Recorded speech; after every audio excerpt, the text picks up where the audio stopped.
नमस्कार, VIP news आप देख रहे हैं। मैं आपके साथ सागर मिश्रा। स्वागत है आप सभी का 3 बजे की 3 बड़ी और अहम खबरों में। आज के दिन की पहली खबर, भविष्यवाणी में सच्चाई कितनी, क्योंकि तेजस्वी यादव जो कि पहुंचे तो अपने विधानसभा राघोपुर में, लेकिन वहां पर उन्होंने एक ऐसी बात का जिक्र किया जिससे सत्ता पक्ष में भूचाल आ गया। उन्होंने कहा है कि आप इंतजार अब करिए, घबराने की जरूरत नहीं है, क्योंकि 2 से 3 महीनों की केवल सरकार अब बची है सीएम नीतीश कुमार की। जल्दी हम लौट कर आएंगे। मतलब इस बयान में सच्चाई कितनी है और क्या अंदर कुछ रणनीतियां तय कर की जा रही हैं, इसी पर आज के दिन करेंगे बातचीत। दूसरी खबर आज के दिन की, पानी रे पानी हो गया पूरा राजधानी का इलाका। चंद घंटों की बारिश के बाद डिप्टी सीएम रेणु देवी के आवास में पानी लबालब भरा हुआ दिखाई दिया। यह दर्शाता है कि कितना विकास हुआ और क्या तैयारियां की गई हैं बाढ़ और बारिश के पहले बिहार में। तीसरी खबर आज के दिन की, मनमानी अब नहीं चलेगी। वीआईपी न्यूज ने प्रमुखता से खबर दिखाई थी उन अभिभावकों की, उन बच्चों के माता पिता की जो परेशान हो गए और जिनसे वसूला जा रहा था स्कूलों का फीस मनमानी तरीके से। लेकिन अब उस पर एक्शन लिया गया, कार्रवाई अब की जा रही है, जिसके लिए जांच टीम का गठन भी किया गया। इन 3 बड़ी खबरों पर हम डालेंगे नजर, लेकिन उसके पहले देखिए आज के दिन की बड़ी सुर्खियां।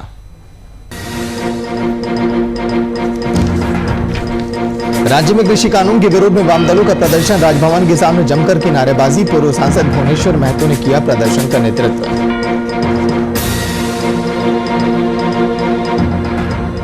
झारखंड अभिभावक संघ की पहल लाई रंग, छात्रों की फीस को लेकर रांची उपायुक्त ने जांच कमेटी का किया गठन। अभिभावक संघ ने जाहिर की खुशी।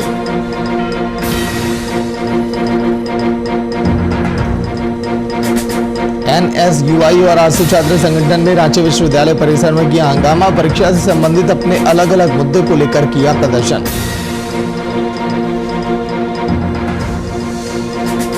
पटना के पेट्रोल पंप पर गाड़ियों में भरा गया बारिश का पानी युक्त पेट्रोल, कई गाड़ियां हुई खराब। पंप संचालक ने गाड़ी मरम्मत का दिया आश्वासन। तो चलिए अब शुरुआत करते हैं कि आखिर भविष्यवाणी में सच्चाई कितनी। बिहार विधानसभा में नेता प्रतिपक्ष तेजस्वी यादव के एक बयान ने बिहार में सियासी तूफान खड़ा कर दिया। तेजस्वी यादव ने एक ऐसा दावा किया जिससे विपक्ष तो जोश में आ गया, लेकिन सत्ता पक्ष का मानो खून खौल गया। दरअसल तेजस्वी यादव अपने विधानसभा क्षेत्र राघोपुर के दौरे पर पहुंचे, जहां उन्होंने चौंकाने वाली बात कही। उन्होंने बाढ़ पीड़ितों को दिलासा दिलाते हुए कहा कि घबराने की जरूरत नहीं है, 2 से 3 महीने में सरकार अब जाने वाली है। अरे स्वागत करने दीजिए ना, महीना रुक जाए, सरकार गिरे जा रहा है। महीना रुक जाए, सरकार गिरे जा रहा है। महीना रुक जाए, सरकार गिरे जा रहा है। महीना रुक जाए, सरकार गिरे जा रहा है। तो तेजस्वी के बयान से सियासी तूफान। 2 से 3 महीनों में नीतीश कुमार की सरकार गिरने की भविष्यवाणी की है तेजस्वी यादव ने। क्या वाकई में तैयारियां भी कुछ चल रही हैं? सवाल यह है कि इस बयान पर पूरा विपक्ष लामबंद और एक सुर में महागठबंधन सरकार बनने का दावा भी किया। नेता प्रतिपक्ष के बयान पर एनडीए का अटैक। दिन में सपने ना देखे तेजस्वी, बीजेपी ने यह तक कह दिया।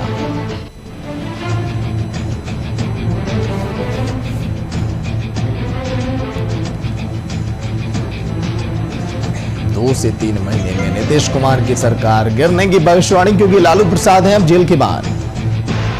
ऐसे में क्या अंदाजा और आकलन इसी बात को लेकर कर रहे हैं तेजस्वी यादव।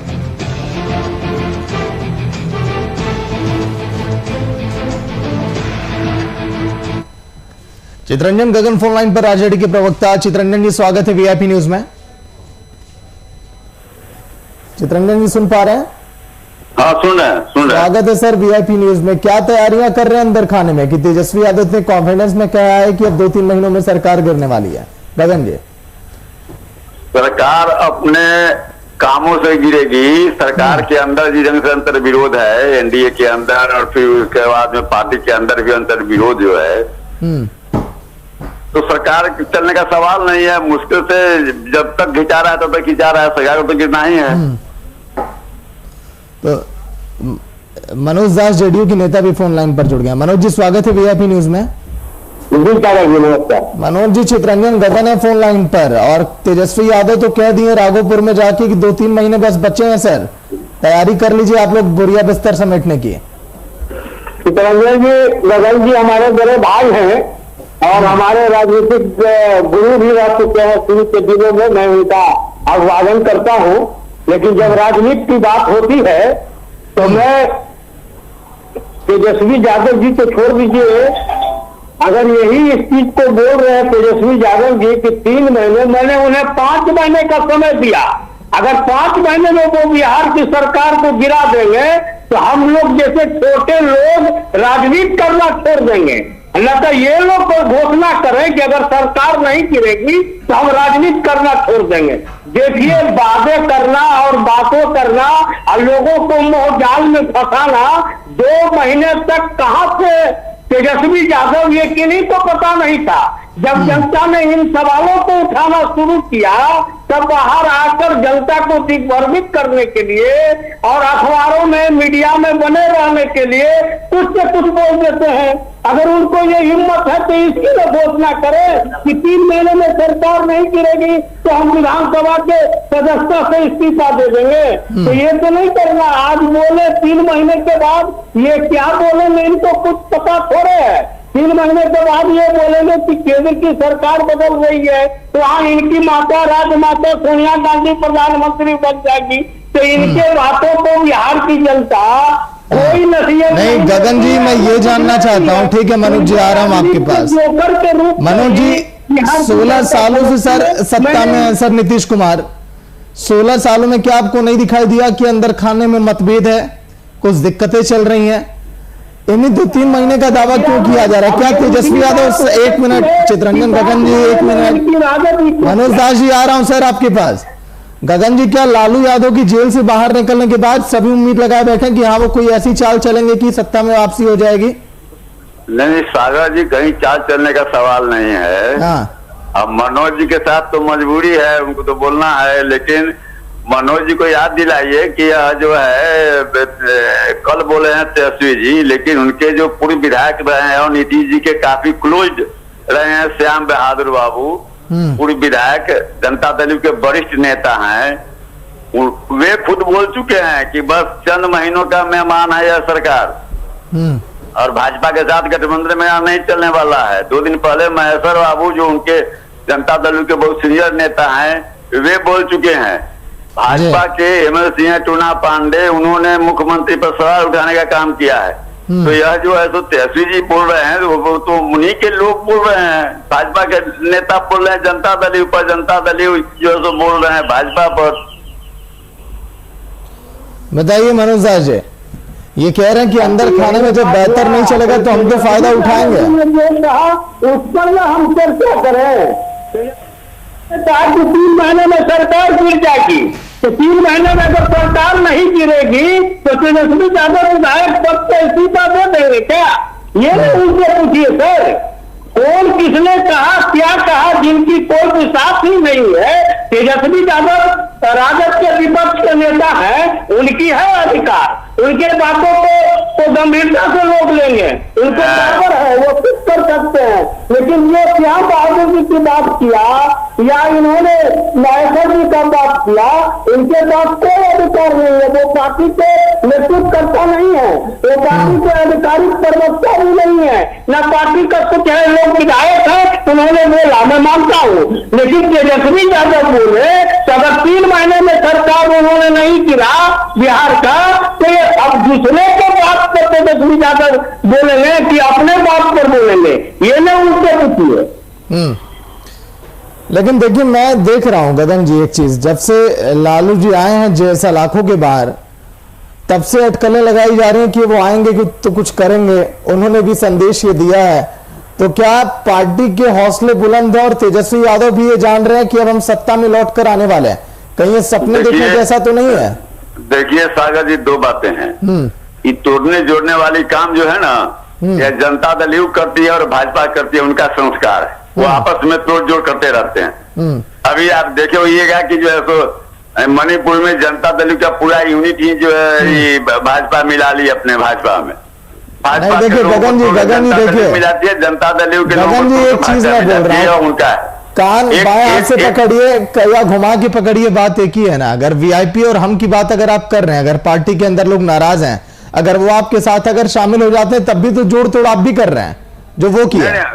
नहीं, देखिए, कोई भी जो विधानसभा में आया है जीत के, वह जनता की भावनाओं को समझता है और जन दबाव में उसको निर्णय लेना पड़ता है। जो स्थिति है बिहार में, सरकार हर जगह हर मोर्चे पर जिस जगह से फेलियर साबित हुई है, उसका दबाव है और जो भी विधायक हैं वो अपनी सुरक्षा चाह रहे हैं।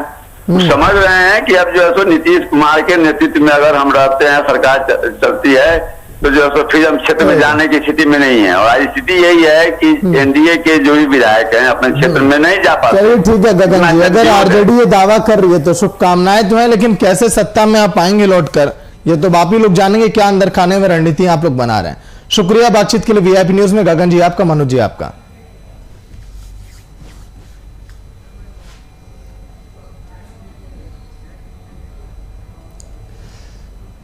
वैसे बारिश का पानी आप देख रहे हैं, सुशासन बाबू की राज में बिहार की हकीकत है। मुख्यमंत्री तो साथ ही साथ उप मुख्यमंत्री के आवास में भी पानी घुस गया। खराब मौसम के चलते शुक्रवार की रात पटना में मूसलाधार बारिश हुई। इस दौरान तेज गरज के साथ जबरदस्त बारिश के चलते राजधानी के कई इलाकों में पानी भर गया। सड़कें डूब गई। राजीव नगर, राजेंद्र नगर और कंकड़बाग जैसे इलाकों के साथ विधानमंडल तक पानी वहां पर घुस गया। उप मुख्यमंत्री के आवास यानी कि रेणु देवी के आवासीय परिसर में भी 1.5 फीट तक पानी बह गया। देखिए दो तस्वीरें आपकी टीवी स्क्रीन पर राजधानी की, एक तरफ विधानमंडल और एक तरफ डिप्टी सीएम का आवास है। बताइए, अपना ही विकास उन पर अब भारी पड़ रहा है। अपने ही किए गए कामों को देख रही होंगी डिप्टी सीएम भी कि हमने क्या किया है अभी तक। अगर तैयारियां की गई होती पहले से, अगर प्रशासन को सचेत किया गया होता, जांच अगर की गई होती तो शायद कुछ बेहतर होता। बिहार की राजधानी पटना की पोल खुल गई बारिश के बाद। मूसलाधार बारिश में सड़कें डूब गई, पता ही नहीं चला कि सड़कें कहां पर हैं। बड़े हादसे भी हो सकते हैं। बिहार विधानमंडल में भी पानी घुस गया। तो चलिए सीधे जुड़ेंगे रिपोर्टर कुमार गौतम के साथ, जो बताएंगे कि आखिर मूसलाधार बारिश के बाद क्या है पटना की सड़कों का हाल। गौतम, जो नजारा हम देख रहे हैं, उप मुख्यमंत्री के आवास के अंदर पानी अगर घुस जा रहा है तो फिर सोचिए आम लोगों की गलियों का क्या हाल होगा, लोगों के घरों का क्या हाल होगा। गौतम, बिल्कुल सागर, देखिए तस्वीरें झूठ नहीं बोलती है, तस्वीरें हकीकत है इस बात की कि लगातार बिहार में पिछले 15-16 सालों से जिनकी सरकार है, उनकी ही सरकार में ये पानी डूब रहा है, ये राजधानी पटना डूब रहा है। इसके अलावा नगर निगम के जो तमाम वार्ड पार्षद हैं, नगर निगम के जो अधिकारी हैं, पटना का जो दावा करते हैं बड़ी गर्मी में कि अब तो पानी इस बार तो पैर के मतलब जूता भी नहीं भीगेगा, इस तरीके के दावे किए जाते हैं, लेकिन इंसान को डूबने पे मजबूर कर देती है एक छोटी सी बारिश। और इस बारिश ने सब कुछ पोल खोल के रख दिया है, सरकार की मंशा, सरकार की कारगुजारी पर, नगर निगम की हकीकत पे। नगर निगम चाहे लाख दावा कर ले, अधिकारी चाहे लाख दावा कर ले, लेकिन हकीकत से पूरी दुनिया मतलब देख रही है इस वक्त की राजधानी पटना किस तरीके से डूब चुका है। हर इलाके, मुख्यमंत्री का आवास, डिप्टी सीएम का आवास, सीएम, डिप्टी सीएम, जो पटना में जो सरकारी मंत्री है, तमाम मंत्रियों के आवास, इसके अलावा जो आम क्या खास क्या सभी पूरा पटना अभी झील में तब्दील हो गया है।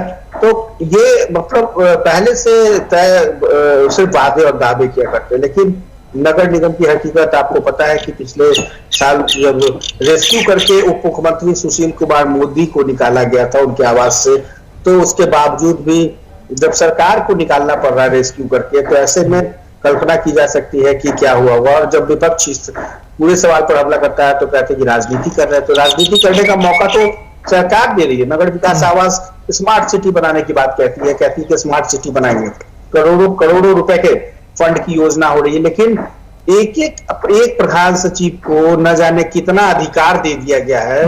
मुख्यमंत्री के कितने चहेते हैं ये अधिकारी, ये पूरा पटना जानता है। और क्या वजह है कि ऐसे अधिकारियों को पिछली बार भी गौतम, जो आप स्मार्ट सिटी की बात कर रहे हैं, हो सकता है कि जो नीतीश कुमार की जो शासनकाल की किताब हो उसमें स्मार्ट सिटी की परिभाषा यही लिखी गई हो कि जब तक आपके स्मार्ट सिटी में पानी ना भर जाए, सड़कें ना टूटी हो, लोग परेशान ना हो, तब तक हम उसे स्मार्ट सिटी नहीं कहेंगे। लेकिन गौतम देखिए, सवाल यह है कि जब मौसम विभाग इतने दिनों से अलर्ट जारी कर रहा है कि बहुत मूसलाधार बारिश होने वाली है, मौसम खराब हो जाएंगे पूरे बिहार में, बाढ़ की आशंका जताई जा रही है, इसके बावजूद सरकार ने कोई दिशा निर्देश नहीं दिया, नगर निगम को नहीं मुस्तैद किया कि आप बेहतर आप काम करिए। देखिए सागर, जो पटना नगर निगम की जो कार्यशैली है और जो कार्यशैली बिहार सरकार की है वो बिल्कुल मिलती जुलती है। जब आग लगती है तब ये गड्ढा खोदते हैं, एक बार नहीं लगातार कर रहे हैं। तो इससे तो साफ जाहिर होता है कि इस बार भी बारिश हुई, कुछ ही घंटे में पूरा पटना डूब गया और अब जाके पटना में जहां भी है उसको अब निकालने की बात कर रहा है। हालांकि डीएम ने, पटना के डीएम ने लगातार मॉनिटरिंग की है, मॉनिटरिंग कर रहे हैं। उनका दावा है कि 5-6 घंटों में निकल जाएगा, लेकिन कैसे निकलेगा ये कह पाना जिलाधिकारी के लिए भी बहुत मुश्किल हो रहा है, क्योंकि ये 2 वार्ड नहीं है, तकरीबन 72 वार्ड है। सभी वार्डों की वही स्थिति है। पॉश इलाके जो भी है, पटना का बोर्डिंग रोड है, इसके पुरी है, इसके अलावा जो भी पटना का बेली रोड है, सभी जगह पानी पानी है। गौतम लॉन्च कराऊंगा ब्रिज किशोर, जेडीयू के नेता फोन लाइन पर। ब्रिज किशोर जी, स्वागत है वीआईपी न्यूज में। नमस्कार सर।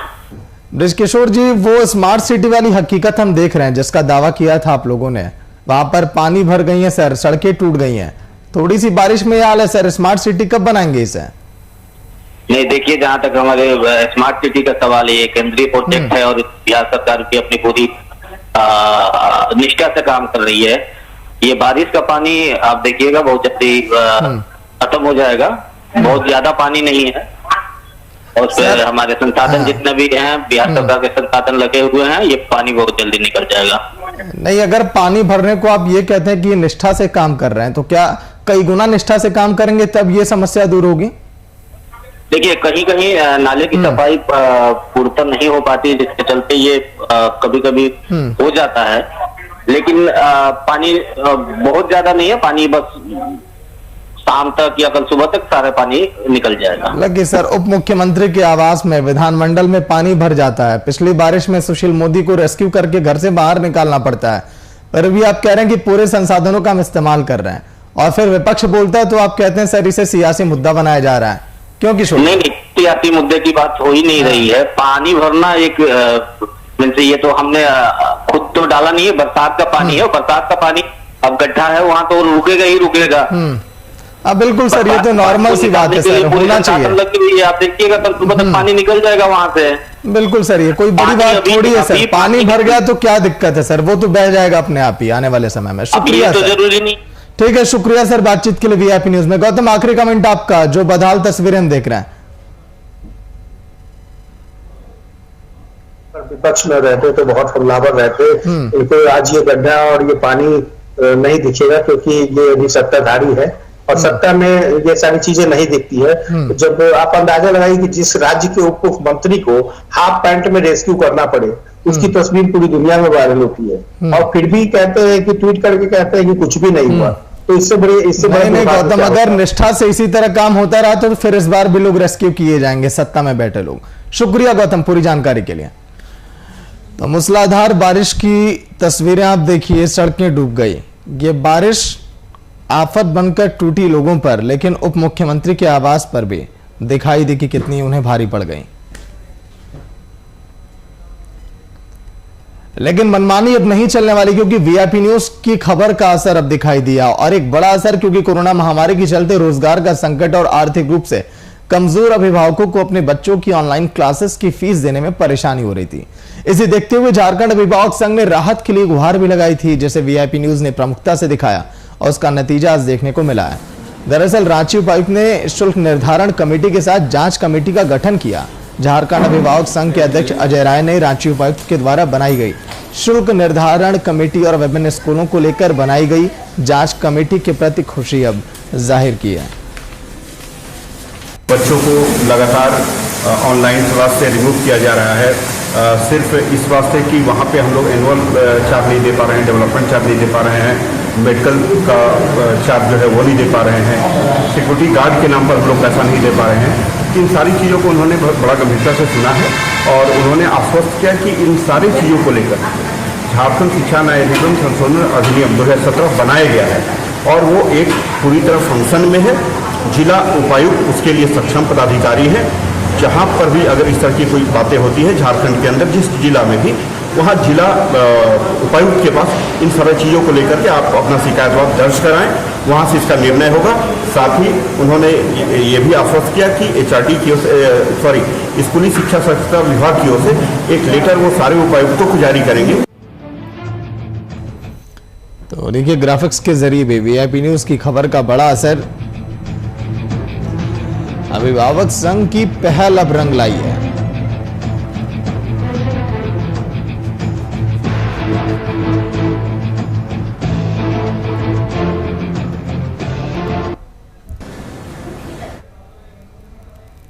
तो चलिए अजय राय अभिभावक संघ के अध्यक्ष फिलहाल लाइव में जुड़ गए। अजय जी स्वागत है VIP न्यूज में। अजय जी आप लोगों की मेहनत और हमारी खबर का असर जो दिखाई दिया वो अब देखिए रंग लाई है और एक कमेटी अब गठित की गई है। अब आने वाले समय में शायद परेशानियों से निजात अब मिले आप लोगों को। अजय जी निश्चित तौर पर सागर जी, सबसे पहले तो मैं VIP चैनल को धन्यवाद देता हूं कि कई डिबेट्स हमारे इस विषय पर होते रहे हैं और आप लोगों ने बहुत प्रमुखता से इस चैनल पर इन सारे मुद्दों को दिखलाया है। और आपने भी देखा होगा झारखंड पेरेंट्स एसोसिएशन लगातार इस मुद्दे को लेकर के आंदोलन चलाता रहा, चाहे वो सोशल मीडिया के माध्यम से हो या फिजिकली हो। और आखिरकार कल रांची उपायुक्त ने एक फीस निर्धारण कमेटी भी जिले के लिए बनाई और साथ में एक जांच कमेटी भी बनाई कि राजधानी रांची के जितने भी स्कूलों में फीस वृद्धि कर दी गई है या अलग अलग विभिन्न मदों में जो शुल्क लिए जा रहे हैं उन सब चीजों की जांच भी होनी है। और साथ में जिन बच्चों को ऑनलाइन क्लास से फीस के अभाव में जो रिमूव किया गया था उस पर भी उसको तत्काल बहाल किया जाए। और आपके चैनल पर मैं पहला अभी इस बात को स्वीकार कर रहा हूं क्योंकि अभी जो सूचनाएं हमें प्राप्त हो रही है कि जिन जिन स्कूलों में बच्चों को रिमूव किया गया था अब वहां पे उनको जोड़ना शुरू कर दिया है प्रबंधन ने। और बच्चे और उनके अभिभावकों में काफी इस बात को लेकर के जो पहले निराश थे अभी थोड़ा एक अच्छी उम्मीद और उनके अंदर भी एक अच्छी फीलिंग अभी आई है कि चलो कम से कम इस तरह के प्रयास से जो उनके बच्चे घर में बैठे हुए थे ऑनलाइन क्लास से रिमूव कर दिए गए थे और कम से कम बच्चों में भी थोड़ा एक माहौल जो है घर का वो चेंज हुआ है। नहीं तो इससे पहले सागर की स्थिति ये थी कि घर के अंदर पति पत्नी से बात नहीं कर रहा है, बच्चे पिता से बात नहीं कर रहे, मतलब इस टाइप का पैनिक स्थिति हो गई थी जिसमें हम लोग खुद उस चीज को लेकर के इतने मर्माहत थे। और आपको मैं बताऊं कि इन चीजों को लेकर के हमने कमिटमेंट किया था उन अभिभावकों के साथ भी कि जब तक इस चीज को पूरा हम लोग नहीं कर लेंगे तब तक चैन से नहीं बैठेंगे। लेकिन आप सबों के सहयोग से जो है अभी ये संभव हो पाया है कि बच्चे कम से कम अब ऑनलाइन क्लास से जुड़ने शुरू हो गए हैं। और जहां भी फीस इंक्रीज किया गया है उसको लेकर के कमेटी अब जांच वो शुरू करेगी। तो मतलब कि अजय जी देखिए एक पैसा एक ऐसी जरूरत है वो मानसिक तनाव काफी उत्पन्न करती है। जो आप जिक्र कर रहे हैं घर में पति पत्नी का आपस में ना बात करना, बच्चे भी दूर हो गए, कम बात लोग करते थे, मतलब कि उनको भी हमने जोड़ने का काम किया। घर के अंदर भी हमने खुशियां बटोर ली, पति पत्नी बात करेंगे। निश्चित तौर पर सागर जी मैं इसीलिए VIP न्यूज को बहुत आदर के साथ और सम्मान के साथ, क्योंकि जैसे ही हमें सूचना मिली कि अभी हमें 3 बजे जुड़ना है, मैं बेझिझक उनको बोला कि एकदम, क्योंकि जिस चैनल से हमें इतना सहयोग प्राप्त हुआ है उसके लिए हम लोग भी हर वक्त तैयार हैं। चलिए अजय जी बहुत बहुत शुक्रिया आपका बातचीत के लिए और आगे भी खबरें हम इस तरह के दिखाते रहेंगे जहां पर आप लोगों को परेशानियां लगेंगी उन मुद्दों को प्रमुखता से हम उठाएंगे। तो निजी स्कूलों की मनमानी अब चलने वाली नहीं है क्योंकि अब जांच टीम का गठन अब किया गया। अभिभावक संघ की पहल अब रंग लाई है। जिस तरह से जिक्र किया अजय जी ने कि कई घरों में लोग काफी परेशान थे, पैसों की किल्लत थी, पति पत्नी आपस में बात तक नहीं करते थे, लेकिन अब सभी अब खुश हैं। तो चलिए जल्दी से आखिर में जाते जाते जान लेते हैं आज के दिन की 3 बड़ी खबरें जो सुर्खियों में रही। सबसे पहली खबर, जिस तरह से पानी तो देखा गया लेकिन उसके पहले तेजस्वी यादव ने जो जिक्र किया राघोपुर विधानसभा में कि हमारी सरकार बनने वाली है 2 से 3 महीनों में, यानी कि मौजूदा सरकार अब खिसकने वाली है। इसको लेकर यह कहना है जेडीयू का कि दिन में भी खुली आंखों से सपने देख रही है आरजेडी और सपने उनके हकीकत में तब्दील नहीं होने वाले। हमारे अंदर सब कुछ एनडीए के अंदर बेहतर चल रहा है। दूसरी खबर आज के दिन की, पानी पानी राजधानी। ये राजधानी की तस्वीर है। जेडीयू के नेता कहते हैं कि बहुत निष्ठा से सभी कर्मचारी काम कर रहे हैं नगर निगम के और निष्ठा इतनी रंग ला रही है कि देखिए पानी सड़कों पर ऐसा कि सड़कें वहां से गायब है, डिप्टी सीएम के आवास के अंदर भी पानी भर गया। तीसरी खबर आज के दिन की, मनमानी अब नहीं चलने वाली। आज के दिन शुक्रिया किया अभिभावक संघ के हेड जो आज के दिन लाइव में बैठे थे अजय जी, उनका यह कहना कि मुझे बहुत खुशी हो रही है कि अब जांच टीम का गठन किया जा रहा है। कई जगहों पर देखा जा रहा था कि मनमानी फीस ली जा रही थी, लेकिन अब उस पर हंटर अब चलेगा। फिलहाल इतना ही। देखते रहिए VIP न्यूज। नमस्कार।